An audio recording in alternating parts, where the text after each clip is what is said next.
We are Lion's Den Television, built different.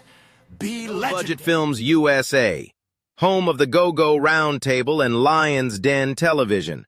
The legends live here. Global pioneers live here. The truth lives here. Be legendary. He gave Berry Gordy the Lifetime Achievement Award. He said the first place he sent his audience was Washington, D.C. If he sent Motown to Washington and if they made it in D.C., that act was going to make it anywhere in the country. And he said the reason why is because D.C. had the most sophisticated audiences. Roll sound.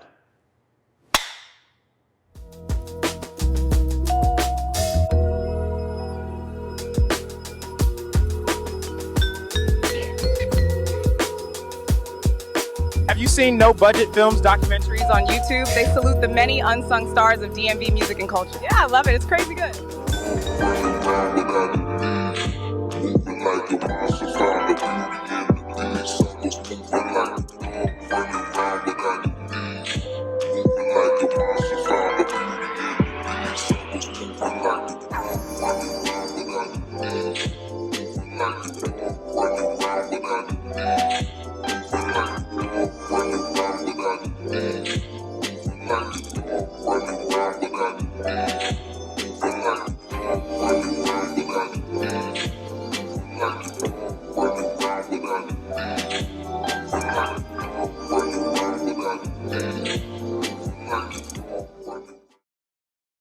The name is Bond, James Bond.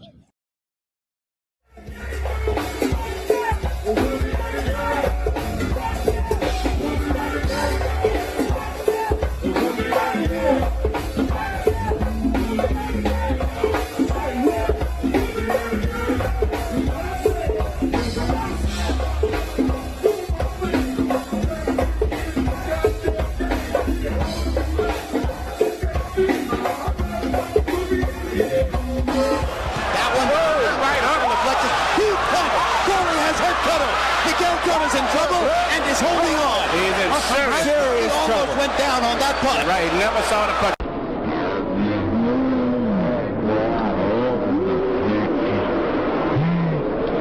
Corley 31 out of 160. Harold Letterman, how do you have it through? Okay, Jim. 3-0, 30-27. Floyd Mayweather. Well, he's in trouble now as DeMarcus Corley once again catches him and now tries to go to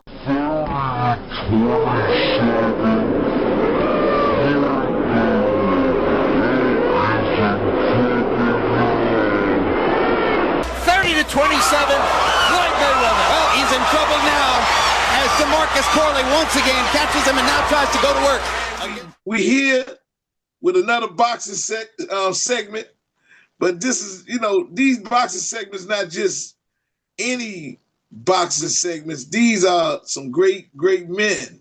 And in that, I'm not going to take too much of the time up. I'm just going to give it to you. If you from DC metropolitan area and you know anything about boxing, amateur or pro, and you haven't heard of this guy, then you don't know what you know. It's my mains mans in them, the champion, Mr. DeMarcus Chop Chop Corley. What's up, babe? Good morning. Good morning. How y'all doing? Man, we're going to dive into everything, man. Salute to you, man. We glad you're here, man, on the Boo Jones Show, LDTV, man. We glad to have you here, man. We are blessed, and we thank you for coming through to share a little bit yourself with everybody, man.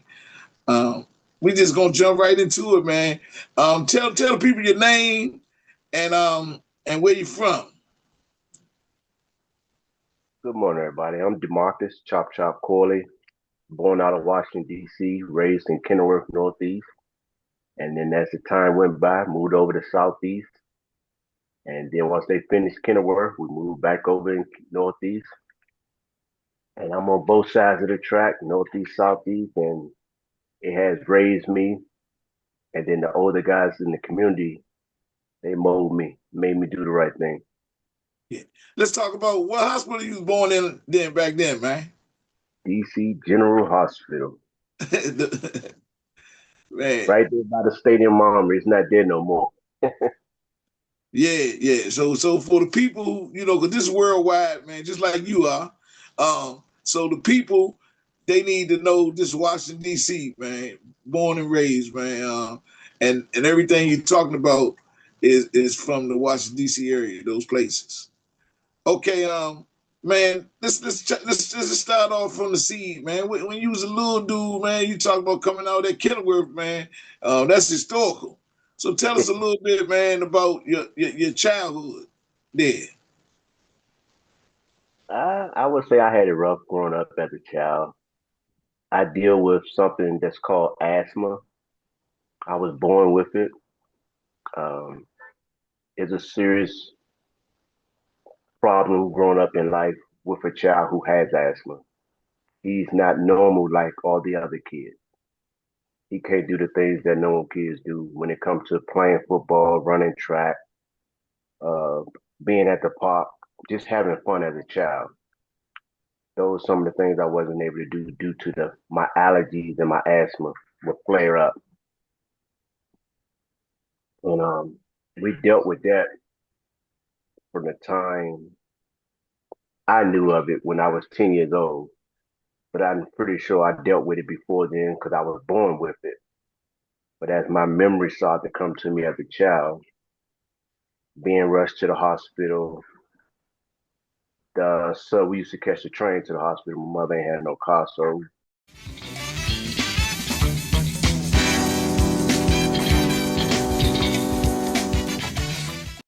they would have to stop the subway when I had the asthma attack, and it was emergency.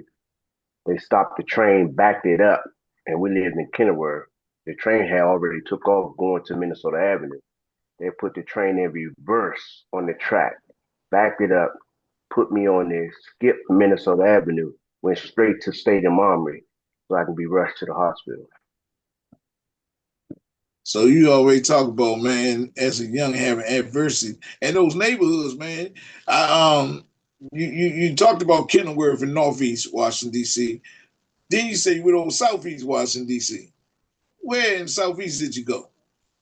Anacostia Road, Anacostia and Ridge Road, and it was a city over there, boy. At that age, I was 13 years old when we moved to Southeast. When they closed Kenilworth down to renovate it and remodel it. I had just got into junior high school pretty much, and I got a chance to see what the hustlers looked like growing up, wearing the nice clothes and stuff. I was a teenager, and going to junior high school, seeing pretty girls. Because in elementary school, you didn't see no pretty girls. A girl just looked like a girl with some nappy ass hair. But Southeast really opened my eyes.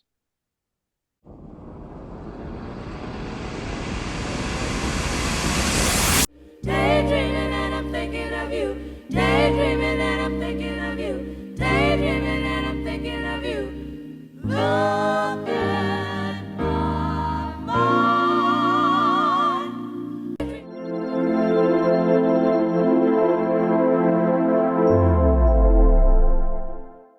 But I know you ain't just go to junior high school. What elementaries, man?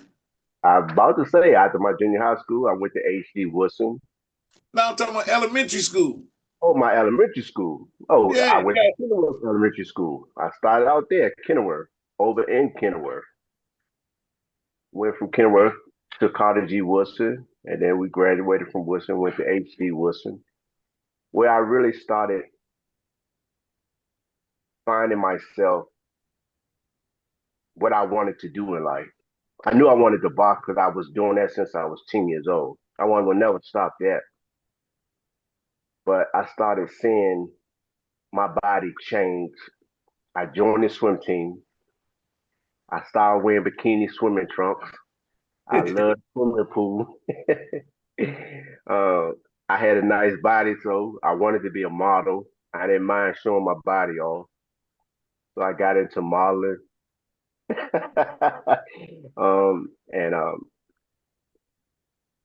I realized that modeling wasn't gonna make it for me because I wasn't tall. I was short, but I had the body. and they was into tall brothers, light-skinned brothers, and some dark brothers. So I said, if I can't model, I'm gonna be a fashion designer.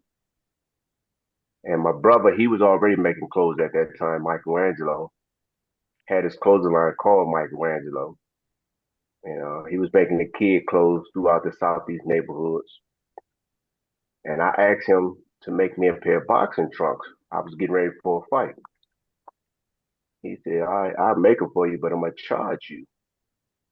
My brother charged me $150 for a pair of black velvet boxing trunks, black and red. I went with him to the fabric store, picked out the velvet and the tassels I had on them. It took him about 3 hours to make a pair of shorts. I watched him cut the pattern, make the pattern, cut the material, overlock it, stitch it. 3 hours later, I had a pair of velvet boxer trunk. I said, this ain't taking up but 3 to 4 hours, and you charge me $150? He said, my time and my work. So it opened my eyes. I said, I'm gonna go into fashion designing. I'm gonna learn how to sew. My 11th grade year, I started sewing. I was making prom dresses and linen suits.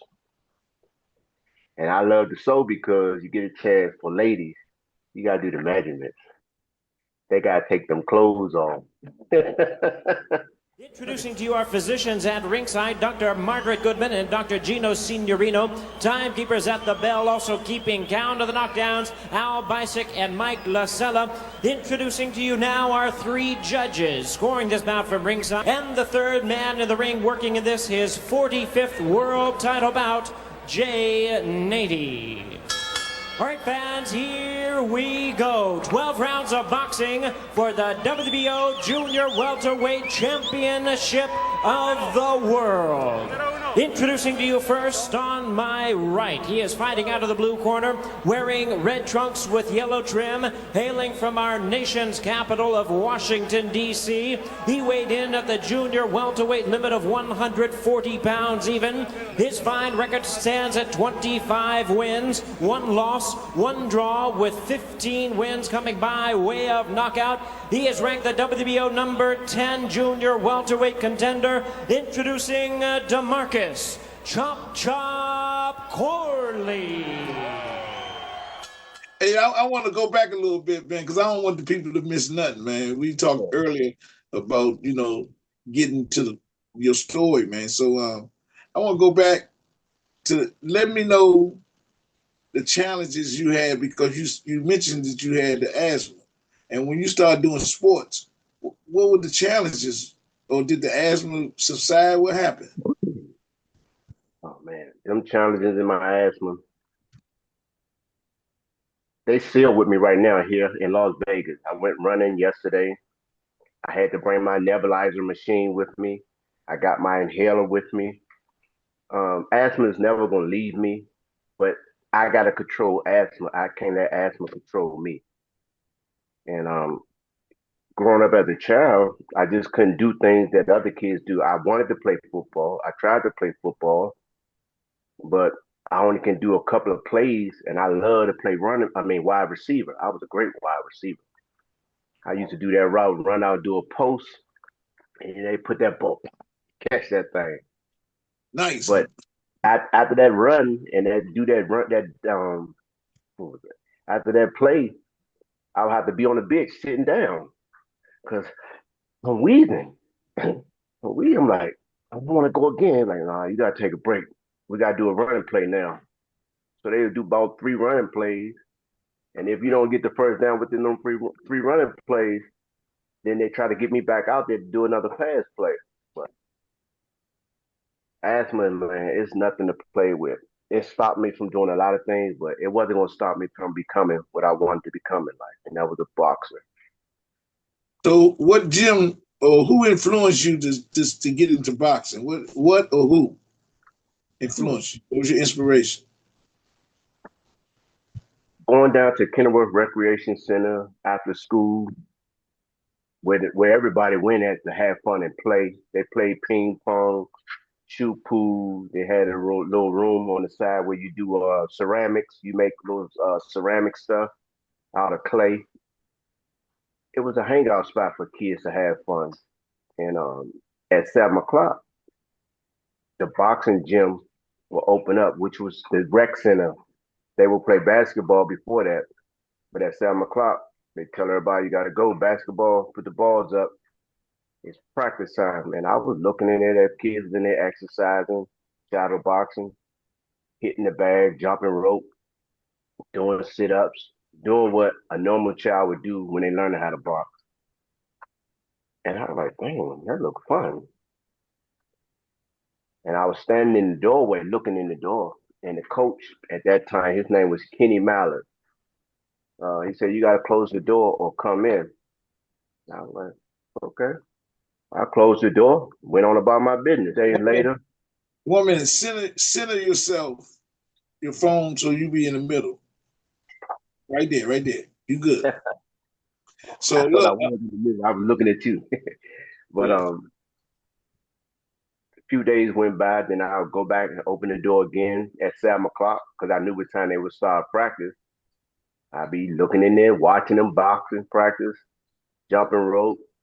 Guys be hitting the mitts. Some of the kids be boxing, sparring each other.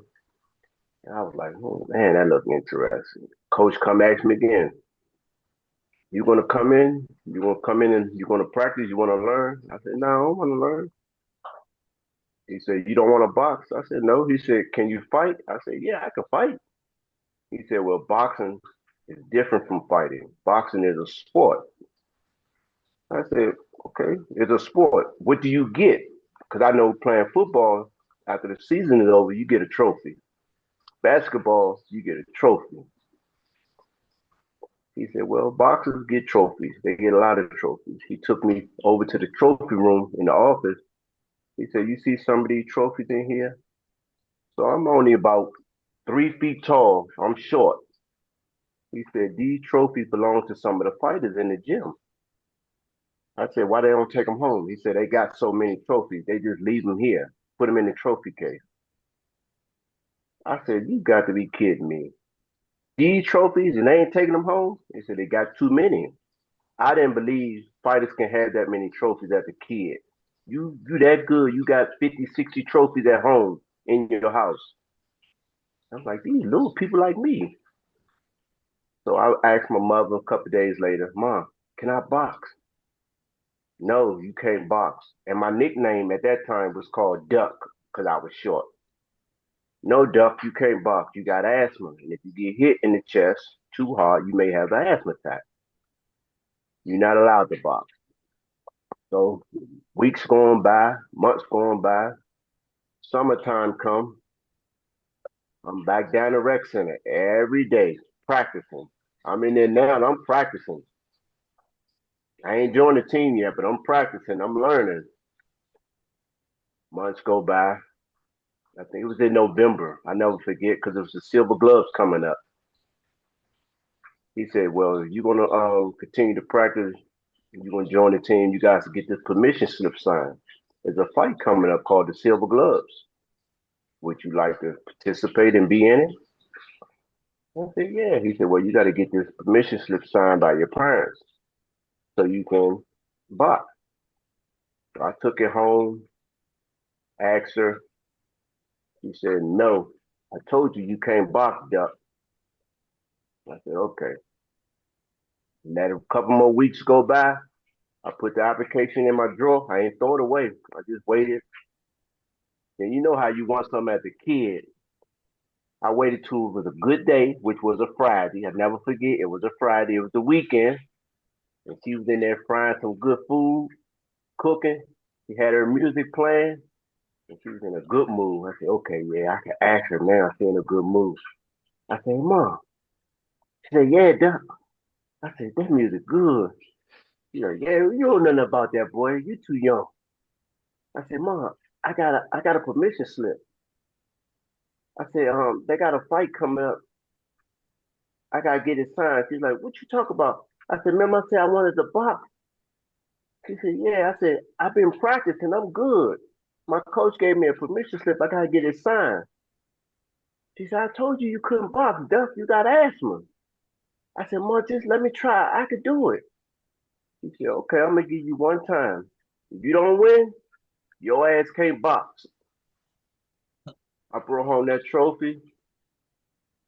My mother was happy because I was a baby boy. I had 2 brothers. She had 3 boys total. And I was a baby boy. And I was the only one who took on sports. And that just made her day to let her see her son won a trophy that he can box. It changed my life. I mean, from that moment, boxing was all I'd done. I would be walking down the street as a kid, coming home from school, shadow boxing, throwing punches. I'd be in the bathroom, throwing punches, in the shower, throwing punches, walking through the house, throwing punches. And I've done that for so many years, just growing up as a child, practicing. It became a habit to where that's all I knew. But here on this big stage, fighting for a title, perhaps he'll tone it down. So we'll see. Should I give this a shot, the Chop Chop explanation? Give the Chop Chop explanation a shot, Steve. As an amateur, he was supposed to be 65 pounds in a fight, went out, had a big meal, came back 75 pounds. His trainer said, you should have chopped your food. Folks, I didn't make this up. Bobby didn't make this up. This is the truth. But we still don't understand it completely. No idea. Anyway, he likes to be called Chop Chop. Well, he's a southpaw, and he's half-dressed, so he's reminding me of Hector Camacho, actually senior and junior. Can he box as well as them? We will see. Well, he said the late change will be much tougher for Flores. Of course he would.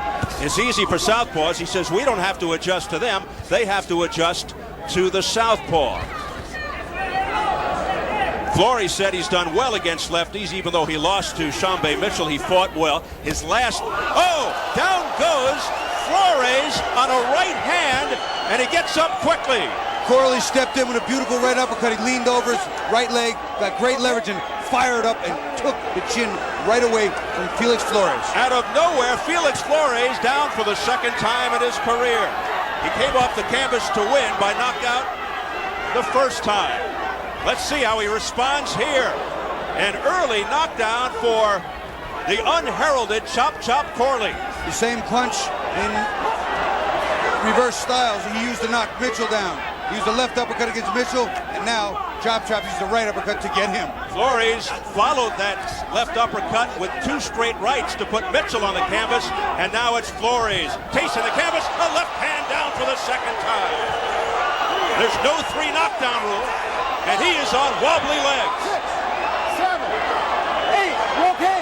Come to me. He tells Jay Nady he's all right. Corley, as mentioned, and his camp said this was going to be a quick one. This is going to do it. Wow. Nady stops the fight in the first round. You want to demonstrate sitting on your punches from a guy who used to move a lot more than that? He did some work, made some great adjustments, improved a very awkward and tough style by tons. Well, Chop Chop chopped up Felix Flores in the first round to win the WBO Junior Welterweight Championship in emphatic fashion. I done it. It's mine. Who was your inspiration for boxing other than going down to the place? Was there any person or boxer that inspired you too? As I got into it as a child in the sports, I started looking up fighters. One of my idols was Sugar Ray Leonard. He's from Washington, D.C., Palmer Park area. He was the legend. He was from the city, Sugar Ray Leonard. He won Olympics. Masters of their craft. Look at them going at it. Standing toe-to-toe. Leonard trying to chop Benitez down. Benitez face drowning in pain. Leonard going after him. Yes, he can go 15 rounds. He sure has proved it today. Unless, by a miracle, he gets knocked out. And yes, Benitez can go 15 rounds. And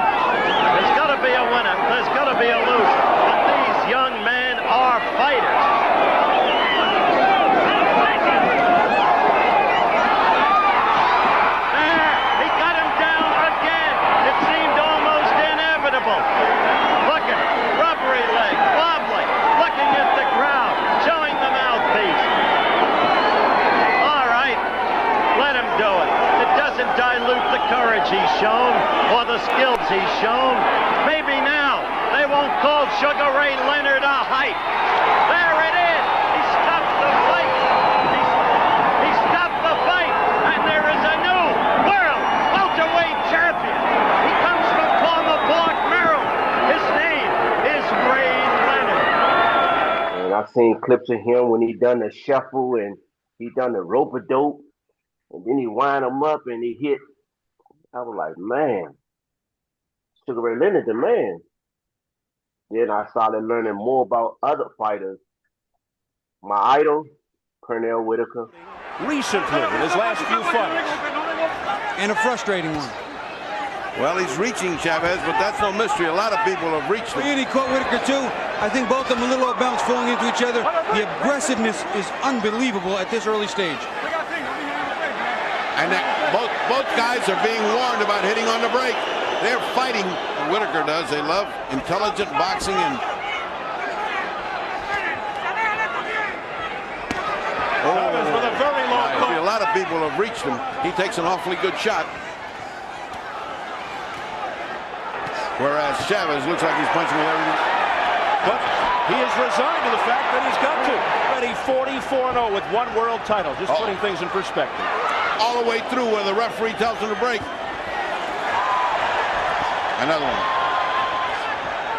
A crowd of better than 63,000 here at the Alamo Dome in San Antonio. It looked like a cross forearm. You see, so now, Sweet Pete. Some of those uppercuts, what they call a shoe shine, they just throw them real quick and flashy. Pernell does his roll with the punch as well, so it minimizes the shots. A good right hook. Has started to fight back. Now listen, keep that circle. The jab is what it do. You're all right. Marvelous Marvin Hagler. And Marvin landed a good right hook. We reach now. Too solid. Counter from that right hand miss by Hagler. Good combination by Hagler. Piston-like jab. Then he was able to get hit with a couple of counter punches. Hagler blocking effectively. Round number 4, scheduled for 12. There's that uppercut. That's that punch I thought he was setting Hagler up for. Humping that jab. There's a right counter back from Mugabe.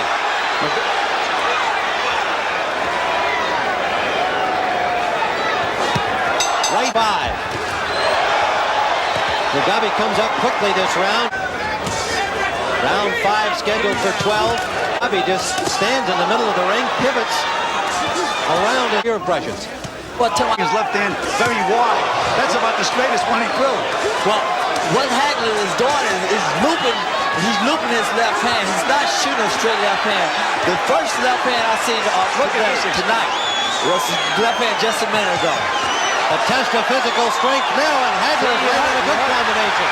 But he can't move Mugabe back. My God, Tim, what punishment this Mugabe's taking, and he's still there. Hagler with target practice now, but he just cannot move Mugabe back. For a low blow again, a right hand lead by Hagler. Keeping the pressure on, and he caught a left counter. Another left counter from Mugabe, and Hagler won't move back. A test of wills, finally. Mugabe driven back to the ropes. 2 consecutive right hands. Finally, the legs of Mugabe starting to show a little wear. Hagler keeps the pressure on. The months of preparation, the conditioning, Hagler showing here as he fires one punch after another. Then we talk about a guy with an iron shin. Mugabe has it. There's an uppercut from Hagler.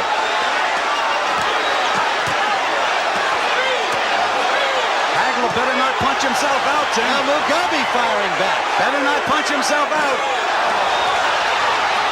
John Mugabe is some tough customer. Takes another shot. He's hit Hagler with some good shots too, Tim. He attempted to grab Hagler.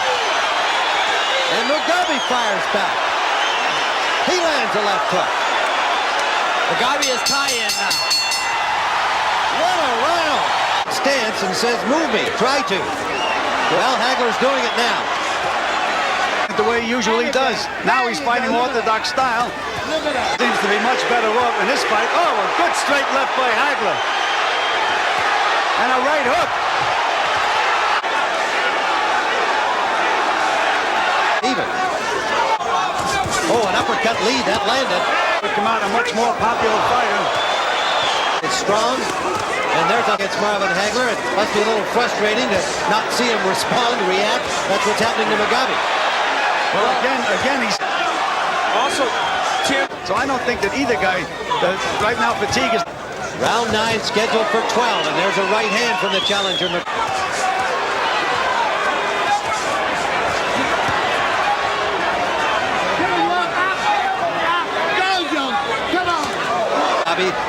With their comments are saying, just get back into your rhythm, Marvin.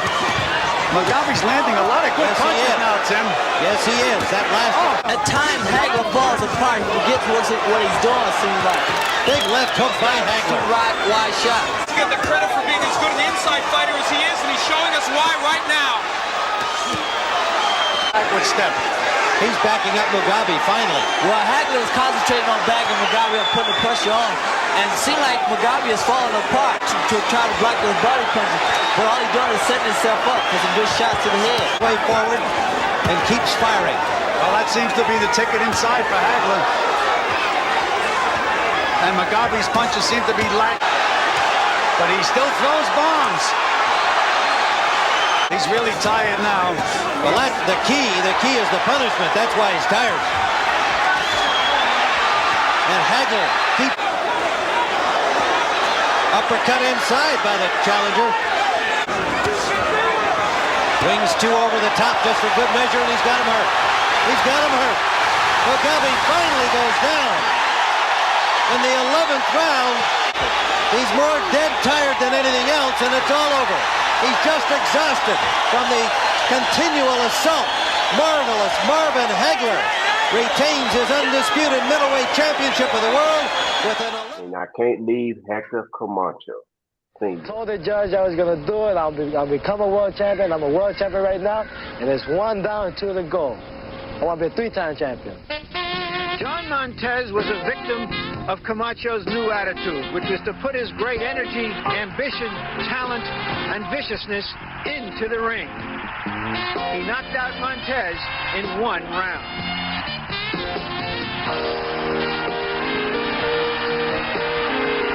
130-pound champion Bobby Chacon then was stripped of his title for refusing to defend against Camacho. That set up a fight with Bazooka Limon for the vacated championship. Camacho wasted no time with Limon, attacking him at the very opening bell. He then knocked him down with a left at the end of the 3rd round. And in the 5th round, Limon was finally overwhelmed by Camacho's speed, and after another knockdown, the fight was stopped. Camacho was champion. And now the self-styled Macho Man was in tears. My last fight was just a moment of glory when my mother came, and just all that came out. My tears started coming down. Before I came, people was doubting me. You know, they never seen me fight. You know, so I kept saying, when they see me, they're going to love me. Them 3 southpaws right there was the 3 fighters that I studied and I marketed my career off of. Imitating them, doing things that they done, learning from them. Pernell Whitaker was my mentor. I got a chance to work with Pernell Whitaker, spar him for one of his fights. I was in camp with him. I was in camp with Sugar Ray Leonard. When he got ready for Hector Camacho, I was his sparring partner. So I was sparring legend fighters, Hall of Fame fighters, fighters out of the DMV, Mark Johnson, Keith Holmes, Darryl Coley. The list go on, man. I just learned from a lot of great fighters. And I took on the wisdom from them, what they was telling me growing up. You can't be out here doing the wrong thing. If you're going to box, you got to be committed. You can't play boxing. You got to give it your all. You can't be 1 foot in and 1 foot out of the gym. You got to be dedicated to it. And I had a lot of friends who grew up with me who was also boxers, but they wasn't serious about it. Some of them tried to play boxing, try to hustle on the side as a teenager. Back then, crack was out. And they were my friends because I used to hang with them, and I knew what they was doing. But older guys were like, "Go ahead, Duck, get from up here, go ahead down the rec center, go to practice somewhere." But as I got older, you always wanted, you curious. I want to hustle. I want to hustle. So I tried hustling a little bit. Them jump outs come. Them jump outs chase my little ass. I be running. I got caught before, got arrested. I'm like, nah, that ain't me. And before I turned pro, I knew for a fact I was going to do the right thing. Good time so far. We want some noise in here this evening. And close the doors because we gonna party in here all night tonight.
So who was your trainer? I know you want to talk a little bit about your trainers now.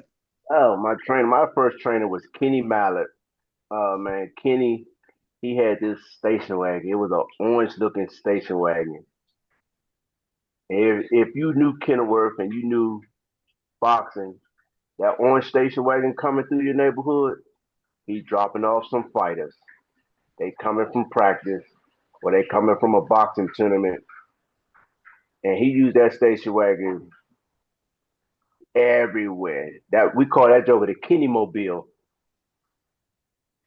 And Kenny talked to us about boxing. He showed us footage of old fighters out of the DMV area, legend fighters. They had so many videotapes. They had VCRs back then. Man, watching great fighters that we seen growing up who was something but got on drugs and became drug addicts and stuff. I was like, damn, I seen a video of you down Kenny house. You could box. He's like, yeah, I used to be a bad joker, man, but I'm messed up now, though. He's like, don't you be like this, though. A lot of older fighters used to tell me, man, don't mess with drugs. I mean, Sugar Ray Leonard was my mentor. Pernell Whitaker was my mentor, and I mean, I really look up to those two fighters because we all know what Ray used to do growing up in the city, and then I knew what Pernell used to do because I was around him, and then I lived in the city where they done all those type of things, and I talked to them like we was brother, like, yo, P, what's up, man? Why, why you keep tooting your nose? He's like, what you mean, Chop? I'm like, man, you getting high, man. He's like, you talking about? I like, Pernell, I'm from DC, man. I know what you doing. I said, I got a cousin who taught me how to box, who started me off at 5 years old, taught me how to fight, how to hold my guards. I used to hold them like this. And he said, no, you got to ball your fists up like this. He used to toot and snort that stuff. And I used to talk to Pernell. He said, look, man, Chop, I'm already going into the Hall of Fame. I already became multiple time world champion.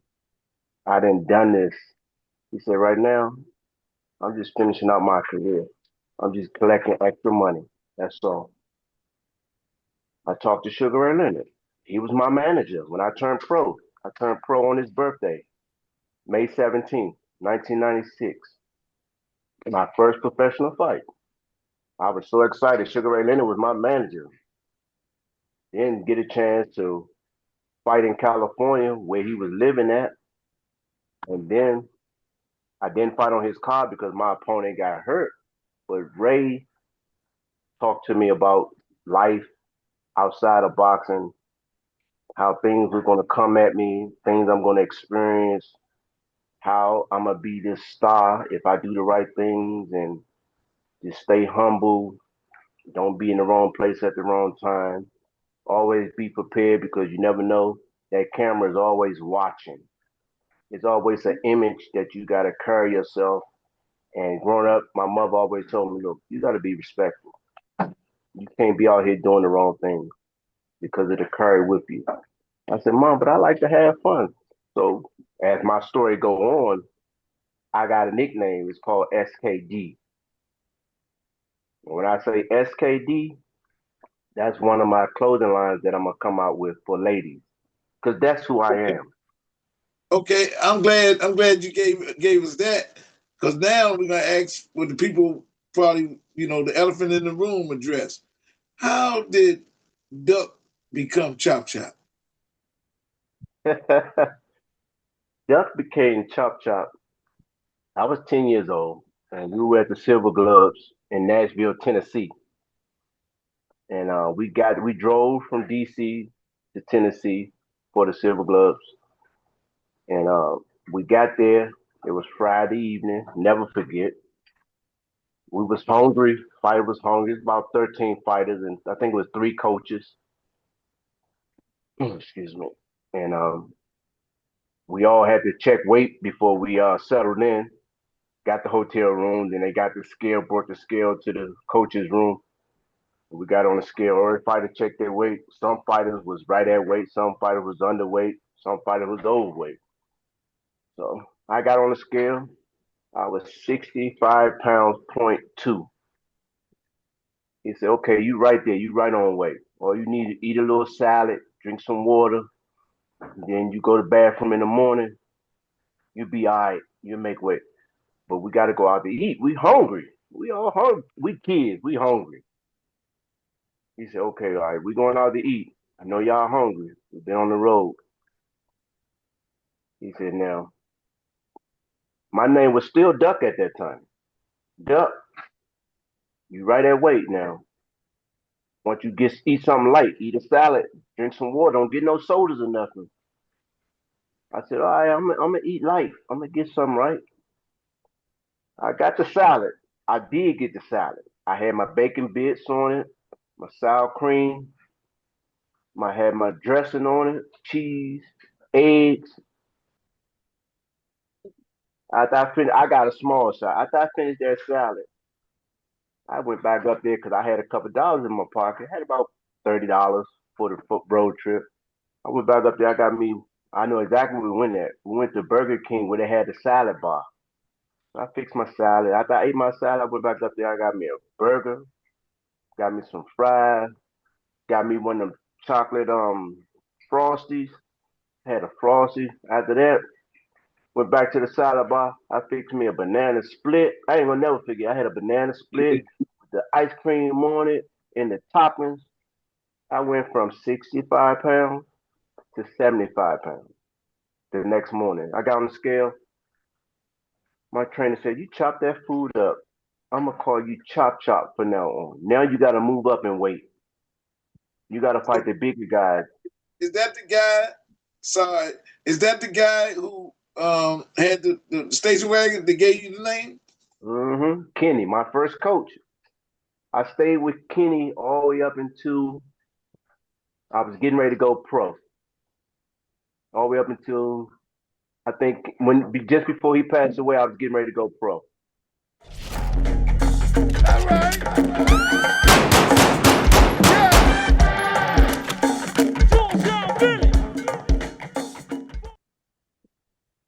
Hey, look, man.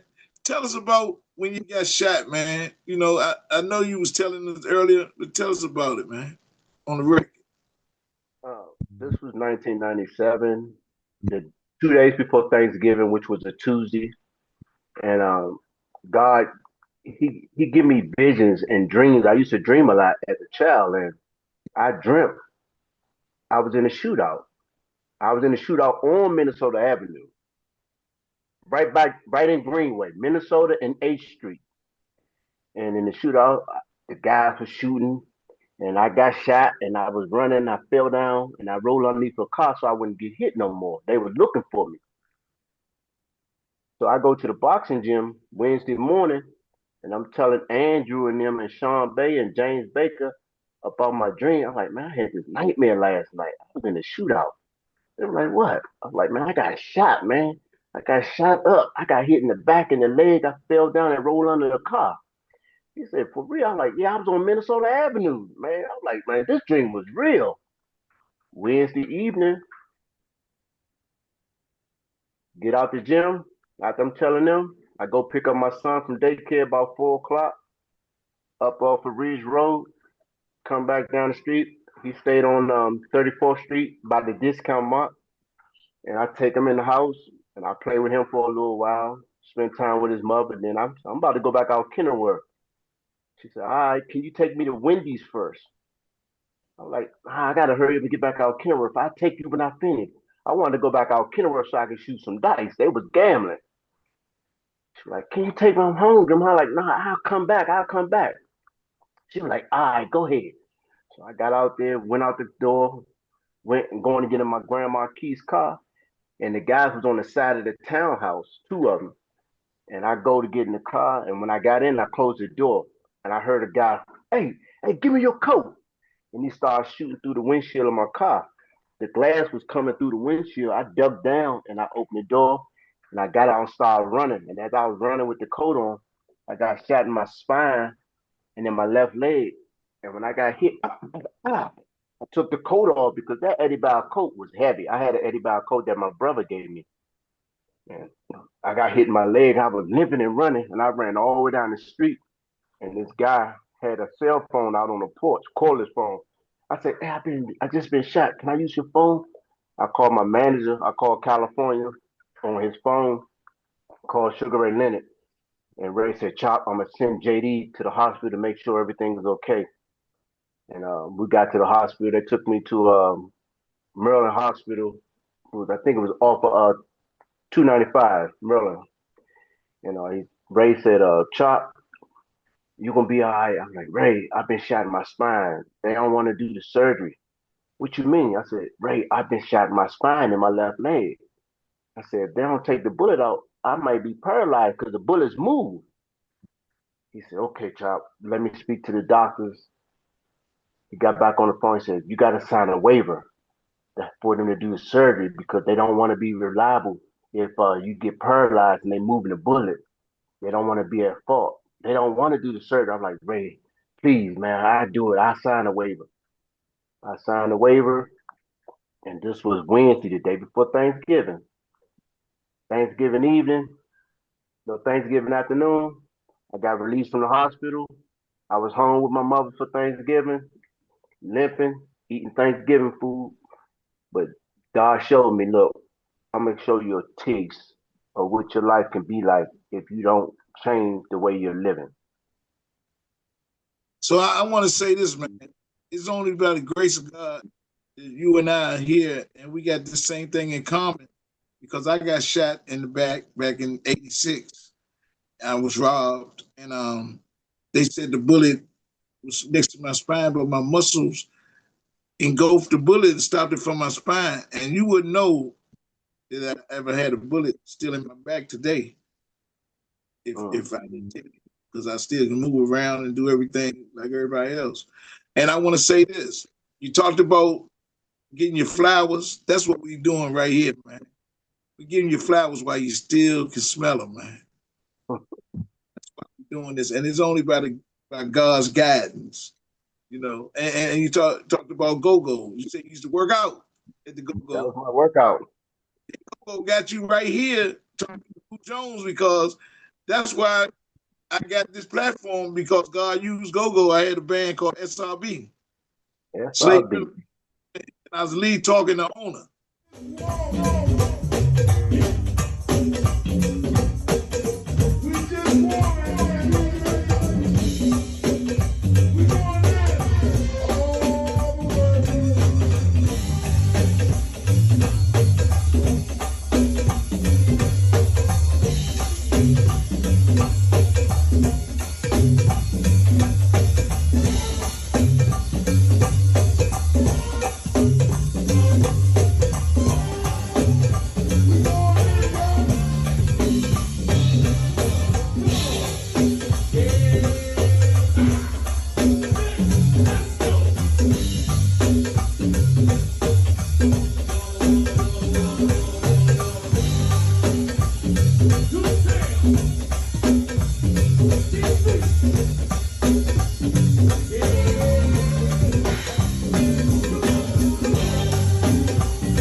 And that's why we sit here right now, because God used anything. He used go-go to do his will, to do his work. And you part of his work, man. So you definitely going to leave a great legacy. You ain't got to worry about it.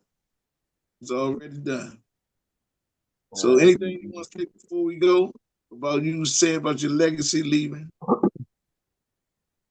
I want to give back to the kids, man. I want to talk and motivate and talk to the youth about life, not just about boxing, but just doing the right thing, being in the right place at the right time. I don't even know if kids steal cars anymore, but that was something that was popular back when I was growing up. A UUV, going and steal a car and having fun. But these kids now, they just out here just killing each other. And they're dressing like they don't have no morals for themselves. They got to remember, eventually you're going to grow up, you're going to have a child, and you're going to have to raise that child. And you don't want that child looking at you like you don't have no respect for yourself in life.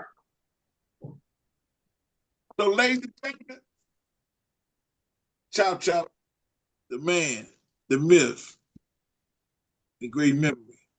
So when they see this, they'll know. I'll let you know when you're going to get that chicken. I need that chicken, man. I need that chicken. He said he fried chicken, y'all. So I need to test out what you're saying right there. Yeah, we're working on the Chop Chop kitchen. It's coming. Take a walk with me. Take a walk with me. And you talk to me. Talk to me. Take a walk with me, man. Take a walk with me. You really rock with me. Take a walk with me. Take a walk with me. Take a walk with me. Do you